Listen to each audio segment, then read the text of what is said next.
Okay guys, so while I'm waiting on my dinner to get done, we had a couple of more trees to put in the ground. My husband's watering the plum tree that I planted a couple of weeks ago. She's looking beautiful with her blooms already. And that was a candy plum tree. The plum tree that is next to that tree is a tree that was given to me by family that lives down in the country. So I really don't know what type of plum tree that is, but I think it's a yellow plum. And of course my banana tree that's down there by the doghouse that is dormant because of the winter weather. She'll spring back in the spring. We just planted this tree today, and it is the Snow Queen Nectarine. Come on, focus. Yeah, she is the Snow Queen Nectarine. And she is about 2.5 feet tall right now. We'll see how she does in the spring. And then here we have a persimmon tree. And this actually came from My Perfect Plants. They had sent me ordered a mulberry tree, which I'm about to show you in just a minute, and they sent me this persimmon tree.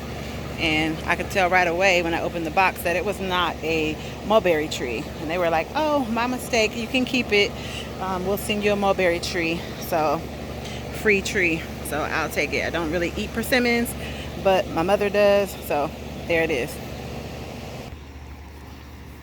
And I forgot, if you're new to my channel, this is my huge peach tree. This was the only tree that was on the property when we, only fruit tree I should say, on the property when we got it.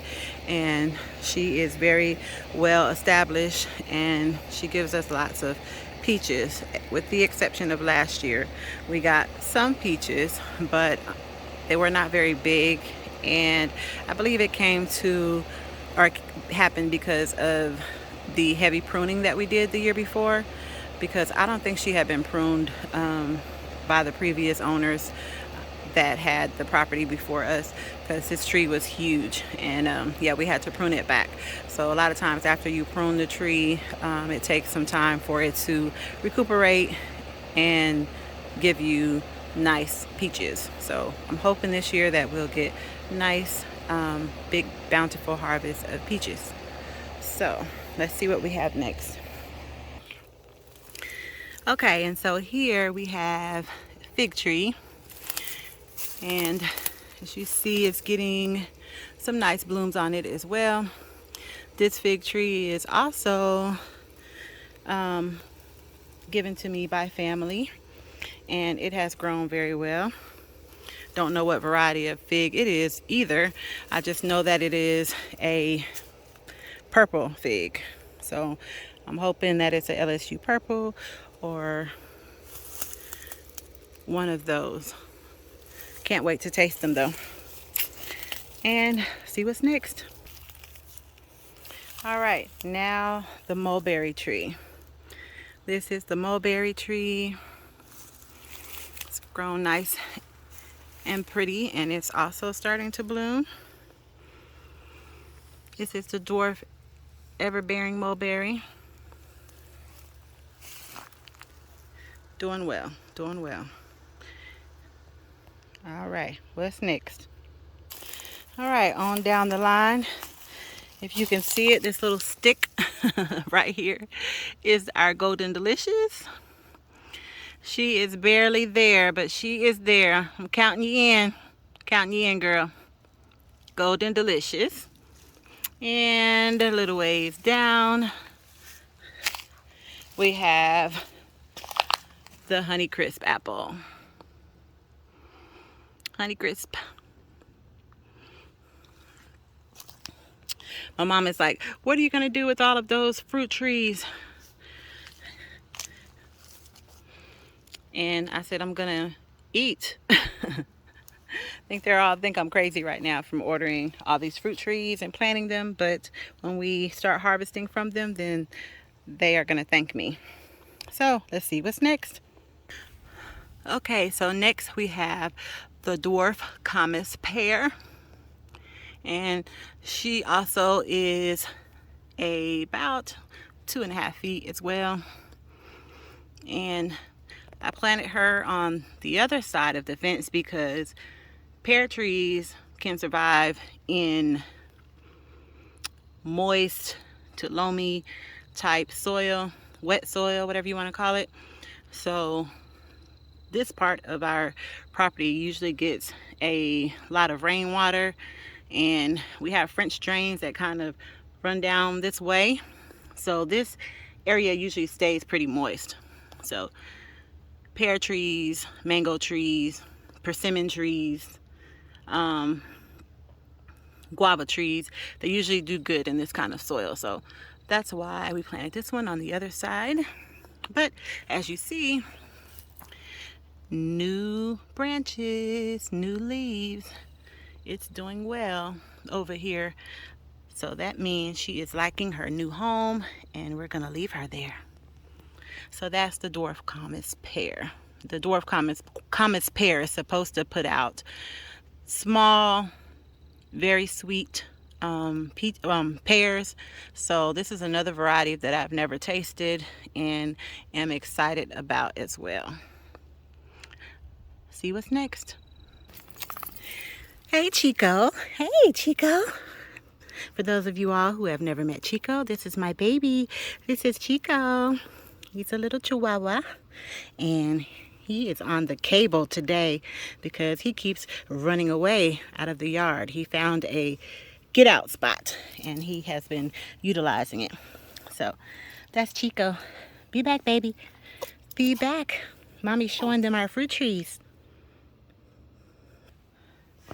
Okay, so this is a pomegranate tree that I still have in a pot, and I plan on putting it in the ground here in the next couple of days. Just don't know where I'm gonna put it yet.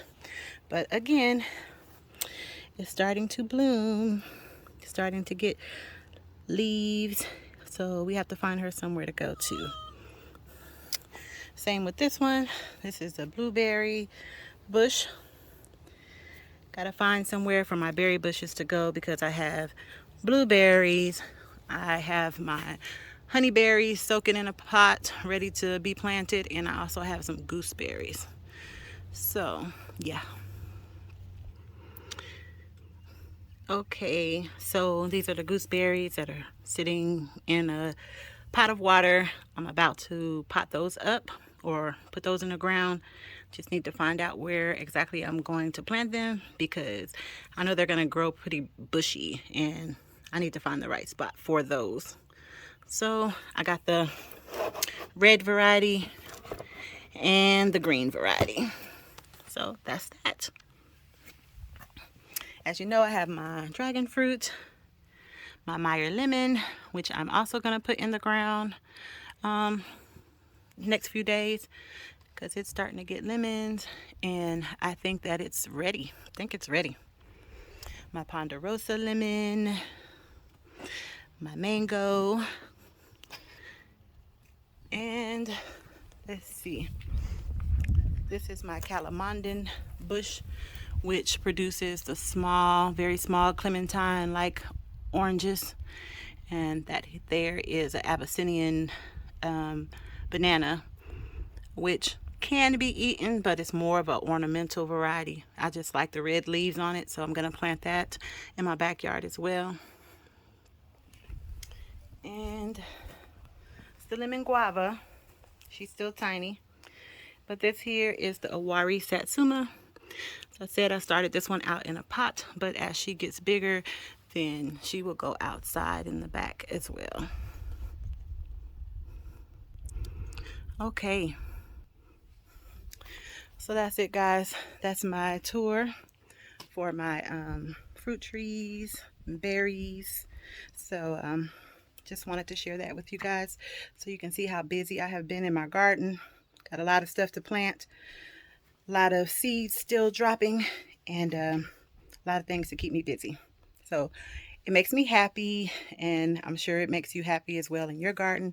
So I like to share that with you, and I can't wait to hear you guys' story as well, your journey as you're dropping seeds and planting fruit trees. So yeah, that's it. Catch you in my next video, but until then, if you have not liked and subscribed, please hit that like button, hit that subscribe button so that you won't miss any of my videos, and I will catch you in the next one.